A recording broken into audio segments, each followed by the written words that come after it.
Olá, seja bem-vindo ao nosso programa. O Com a Palavra de hoje vai falar sobre o consumo exagerado de bebidas e comidas, que podem gerar prejuízos à saúde e também excesso de peso. Seja nas férias, nas festas ou mesmo nos fins de semana, quando as opções gastronômicas tendem a ser mais atraentes e variadas, existe o risco do consumo excessivo. Será que é possível comer bem sem prejuízos à saúde? Ou não engordar excessivamente nessas épocas do ano? Ficou curioso sobre esse assunto e quer saber mais a respeito? Então acompanhe agora o nosso programa de hoje e entenda mais um pouco sobre essa pauta. Com a palavra, Tati Godoy. Quem é considerado obeso? O obeso é aquela pessoa que ela já passou do nível da estética. É aquela pessoa que ela já está comprometendo a saúde dela. Então, provavelmente, ela já tenha mais de uma doença metabólica, que a obesidade é uma doença. Então, o obeso, ele pode ser também diabético, hipertenso, ele pode já ter uma gordura no fígado também, a famosa esteatose hepática, ou algumas outras doenças que nós chamamos de doenças metabólicas, que está relacionado ao uso incorreto do metabolismo. Tá? Então, esse seria o obeso, é aquela pessoa que já saiu da questão estética de 2, 3, 5 quilinhos, a gente até considera ok. A partir disso, quando já começa a comprometer a saúde, a gente já começa a caracterizar então como sendo obeso. Qual a diferença entre sobrepeso e obesidade? O sobrepeso é aquela pessoa que ela tá 2, no máximo 5 quilos acima do peso dela. Ela não tem nenhuma outra comorbidade associada. Então, se você olhar os exames dela, se você olhar o dia a dia dela, é muito mais uma questão estética, tá? Não é uma questão que envolve a saúde desse indivíduo. É pura e simplesmente estética. É um pouquinho de peso que está aqui, um pouquinho de gordurinha que está aqui, ou que está aqui no abdômen, ou na coxa. Então, não prejudica a saúde dessa pessoa. Agora, a obesidade não. A obesidade ela já é muito mais séria porque ela está, de fato, agravando a saúde daquele indivíduo. Então, é a pessoa que, além de estar muito acima do peso, ela já passou do que é considerado somente estético, já saiu desses 5 quilos, ela está inflamada, ela tem um depósito de gordura muito grande nessa região abdominal. E por que é perigoso essa gordura na região abdominal? Porque é onde estão os nossos órgãos internos. Então, esses órgãos eles estão sofrendo, porque é para ter um espacinho entre entre um órgão e o outro. E aí, de repente, tem uma quantidade de gordura ali que está atrapalhando o bom funcionamento desse órgão. Ou então tem já a gordura entrando dentro destes órgãos, que é no caso do fígado, né, o famoso fígado gorduroso.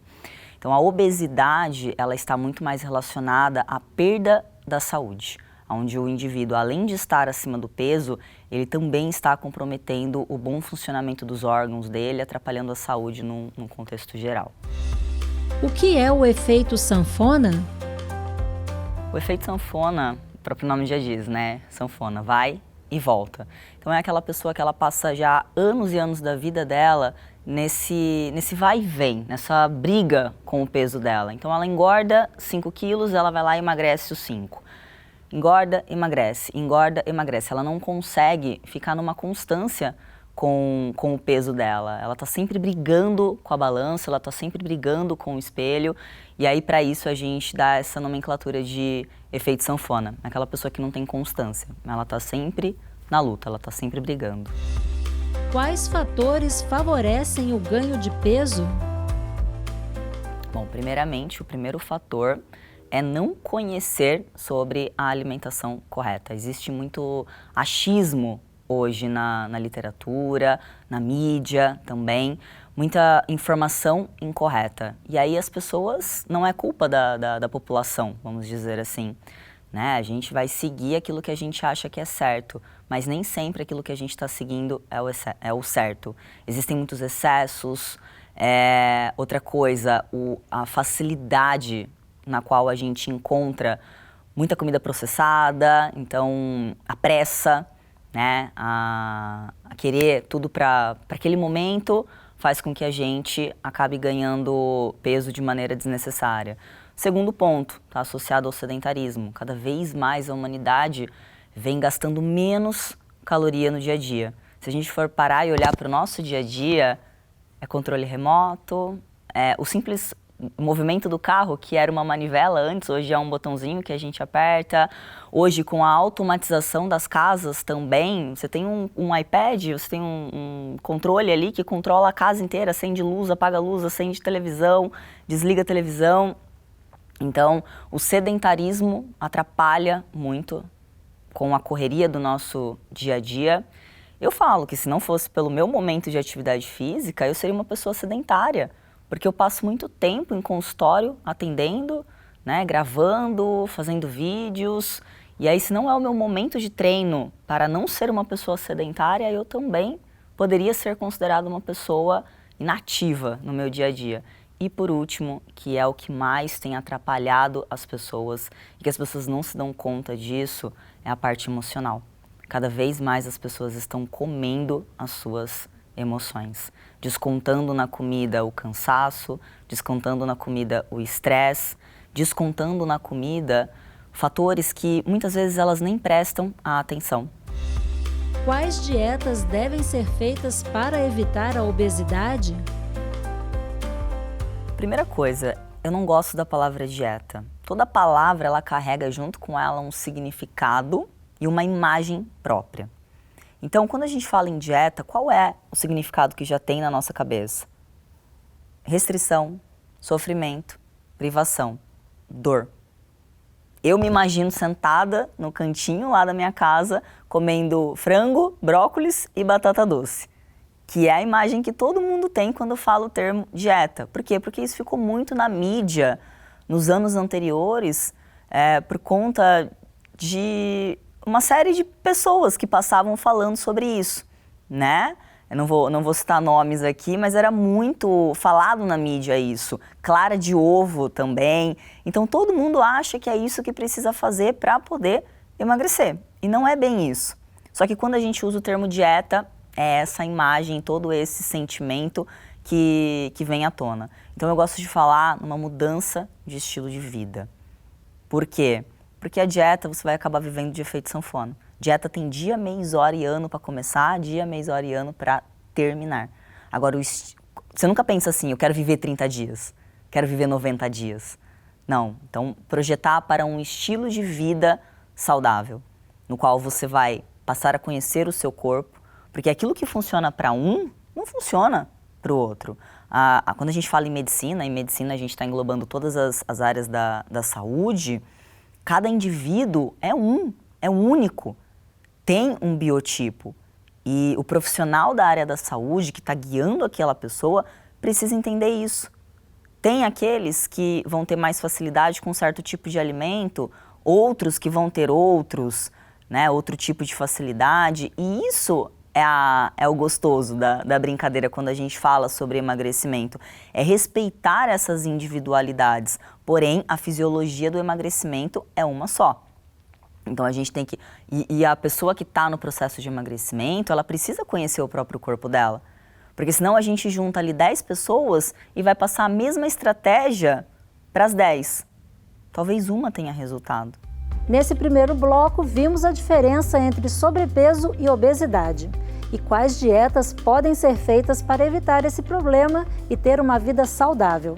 No próximo bloco, vamos conhecer os mitos e verdades da alimentação e saber se fatores emocionais influenciam na forma como nos alimentamos. Voltamos já!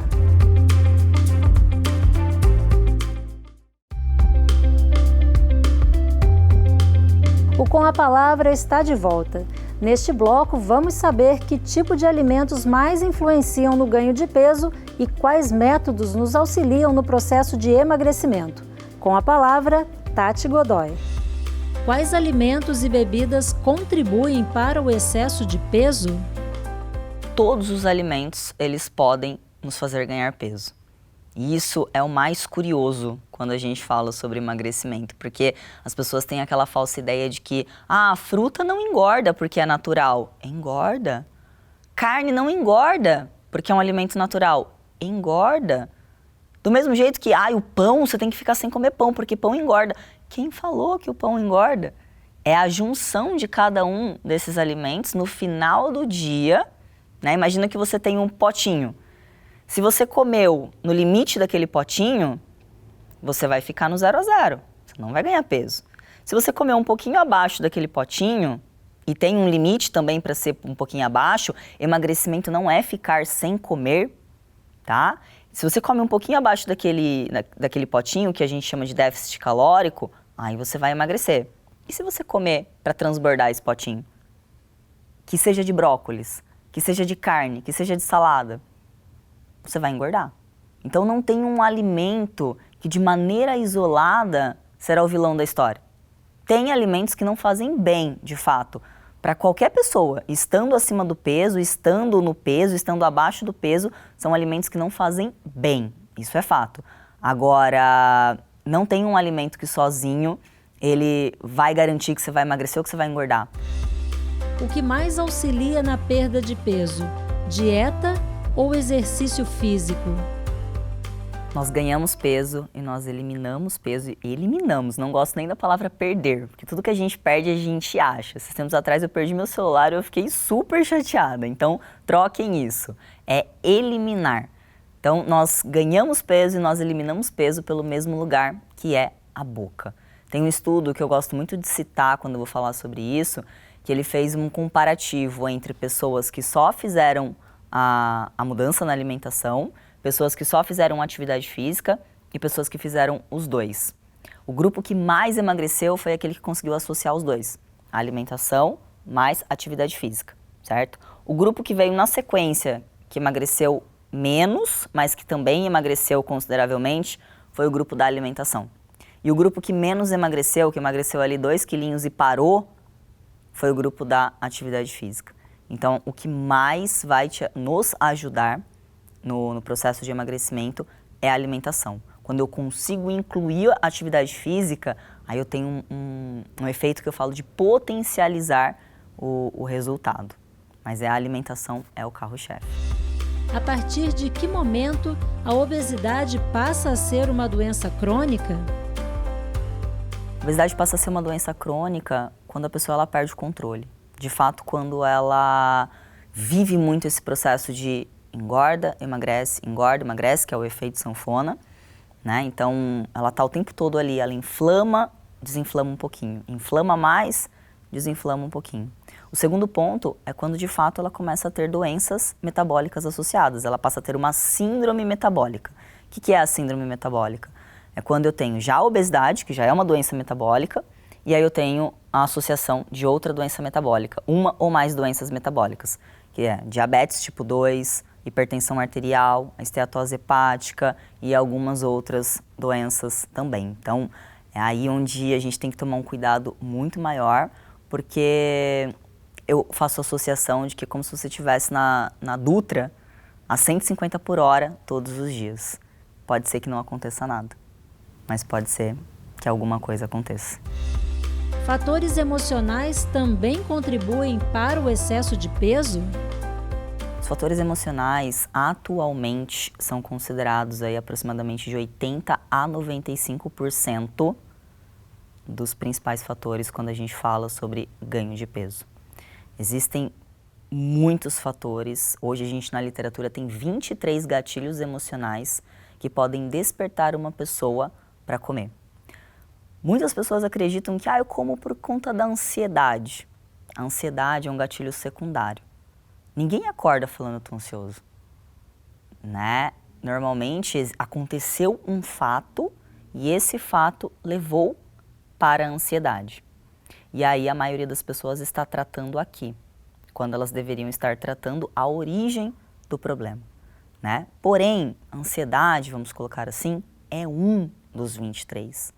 Existem outros 22 fatores que estão a nível inconsciente, ou seja, estão num localzinho do nosso cérebro que a gente não tem acesso. Pensa no mar. Aquilo que a gente consegue ver é o que está em cima do mar. Aquilo que está embaixo do mar a gente não consegue enxergar. A gente precisa de ferramentas mais específicas para poder trazer isso à superfície e conseguir resolver. Um dos pontos que mais me atrapalhava no processo de emagrecimento, porque eu já estive também com sobrepeso, era um sabotador que a gente chama ser grande é ser forte. Eu olhava para uma pessoa muito magra e eu tinha preconceito. O que que o meu cérebro entendia? Não sei se você lembra lá daquela época da Eliana, que ela cantava uma música, come para ficar forte e inteligente. Come para a mamãe ficar contente, come para ficar forte e inteligente. Né? Então isso foi gravado muito forte na minha mente, que eu precisava ser forte. E todas as vezes que eu olhava para uma pessoa que era muito magra, eu pensava, nossa, se tiver um problema, essa pessoa não consegue nem resolver, porque ela não tem nem estrutura física para isso, que dirá a estrutura emocional. Então, quando eu pensava em emagrecer, o meu cérebro, ele bloqueava. Por quê? Você vai ficar fraca. Você vai ficar fraca, você não vai ter força para poder lutar no seu dia a dia. Eu mudei de cidade, novos desafios. Você tem que ser forte, você tem que ser forte, você tem que ser forte. Então eu precisei entender isso para poder reprogramar o meu cérebro. Outro sabotador muito influente chama-se fuga da beleza. Mulheres acima de 40 anos são as que mais sofrem com esse sabotador. Por quê? Porque ouviram muito tempo na infância falando toda mulher que é muito bonita é burra. Ou toda mulher que é muito bonita é vulgar. E aí o que acontece? Eu pergunto para a pessoa, por que você quer emagrecer? Muitas vezes a mulher responde, para eu ficar mais bonita. O cérebro inconsciente dela barra. Por quê? Porque eu não quero que você seja vulgar. Eu não quero que você fique burra. E aí desperta aquela pessoa, sem ela perceber, para comer. Isso acontecia comigo muito. Eu falava, nossa, mas eu não estou ansiosa. Eu não estou nervosa. Por que eu estou comendo? Por que eu não prestei atenção nisso que eu fiz? Por que eu comi em excesso? Era o meu cérebro inconsciente mandando uma mensagem que eu não tinha noção da qual era. Então as emoções contribuem muito para aquelas pessoas que estão tentando emagrecer e não conseguem. Vamos para um breve intervalo e na volta você vai conhecer a melhor forma de emagrecer, com saúde e também sobre como reeducar a alimentação no dia a dia. É daqui a pouco.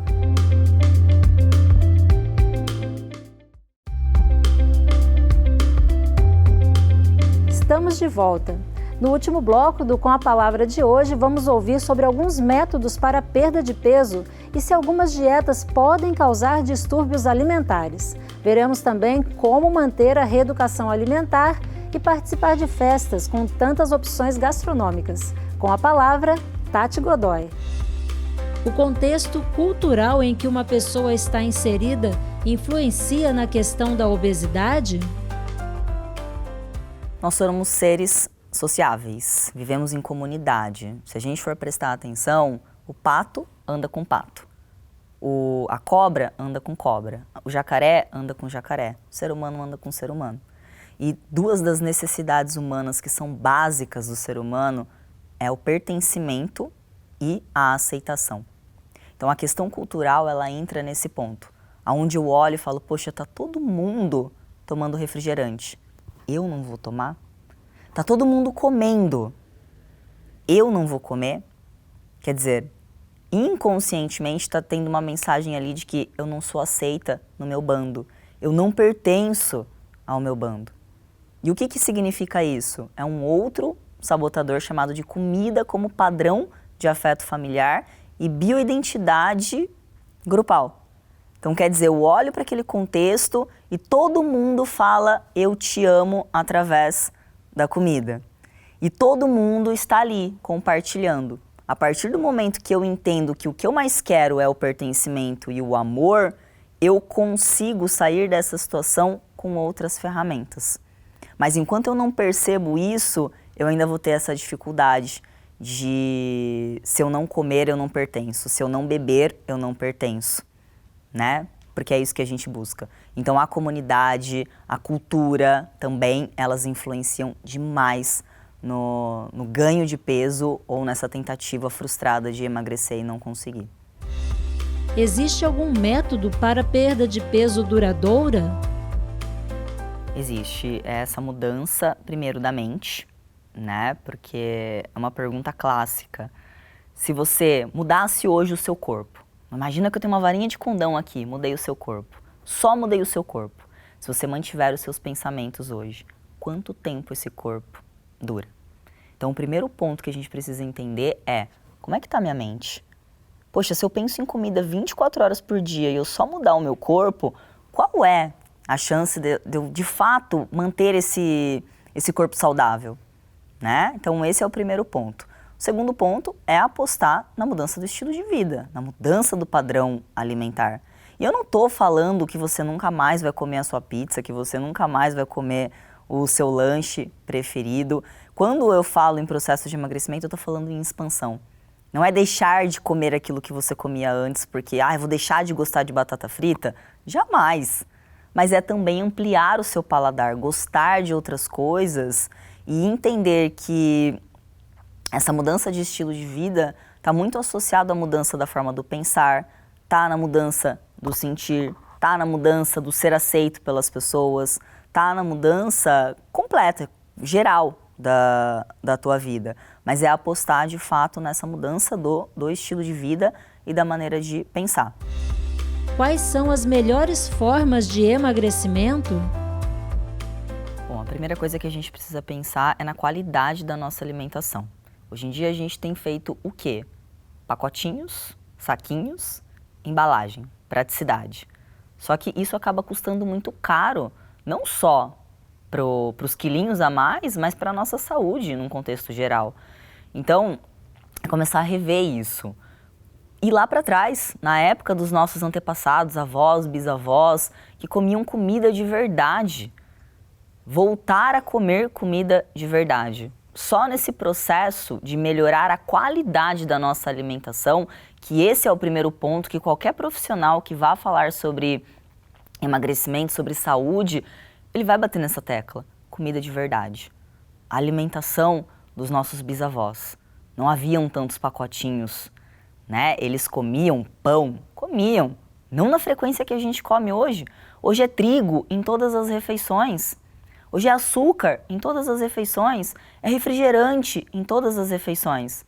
A partir do momento que você faz essa pequena mudança de, opa, pera lá, deixa eu descascar mais e desembrulhar menos. Só nesse primeiro movimento, a sua saúde já vai melhorar muito e você já vai ver a balança fazendo as pazes com você. O que é reeducação alimentar? A reeducação alimentar é quando você passa de fato a conhecer o seu corpo. Hoje nós temos 3 macronutrientes: carboidrato, gordura e proteína. Quando a gente fala de reeducação alimentar, a gente está falando em ajustar essas quantidades de acordo com o seu biotipo, de acordo com o seu peso, de acordo com o seu objetivo, de acordo com a quantidade de movimento que você faz no seu dia a dia. Né? Uma pessoa que tem 80 quilos e uma pessoa que tem 50 quilos precisam de quantidades diferentes. Uma pessoa que treina 1 hora por dia, uma pessoa que treina 20 minutos por dia, precisa de uma quantidade de comida diferente. Então, quando a gente fala de reeducação alimentar, a gente está falando passar a compreender de maneira mais profunda a qualidade do que se come versus a quantidade do que se come. Qual a importância de um acompanhamento constante com um profissional da área? O profissional da área ele vai poder te ajudar em todos os pilares do processo de emagrecimento. Hoje é necessário a gente tratar a obesidade de maneira multidisciplinar. Não olhar para ela somente num único pilar. É alimentação e pronto. Exercício físico e pronto. Não, a gente tem que olhar de maneira integrativa e sistêmica. O que significa isso? Passar a ver as emoções. Então, qual é a programação que está aqui na cabeça dessa pessoa? Quais são os sentimentos que ela tem durante o dia a dia dela? Como que ela lida com todas essas questões? Depois, passar a entender como o corpo dessa pessoa funciona. Quais são os alimentos que fazem bem para ela? Quais são os alimentos que não fazem bem? Qual é a quantidade que esse ser humano precisa? Atividade física também, o que serve para um não serve para outro. Então, como que a gente vai começar? É uma pessoa sedentária, é uma pessoa que já treina, é uma pessoa que tem algum tipo de experiência com atividade física ou não, está querendo começar agora. E o último pilar, que é o pilar do descanso. Ferramentas para controlar a ansiedade, ferramentas para que aquela pessoa possa dormir melhor, para que ela possa descansar melhor. Enfim, não dá para a gente trabalhar o emagrecimento sendo unifatorial. Não, são vários fatores.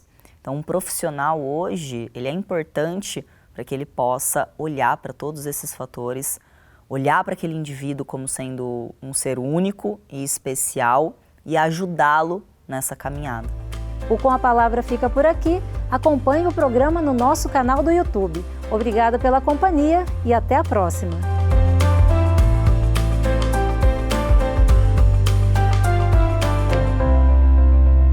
E para você que acompanha os nossos programas e gosta de estar por dentro dos assuntos da cidade e também do trabalho dos vereadores, se inscreva no nosso canal e confira tudo o que acontece aqui na TV Câmara. E se você gostou do nosso conteúdo, não esqueça de curtir nossos vídeos. Deixe aqui o seu like. Deixe o seu comentário e ative o sininho para ser avisado de todas as novidades.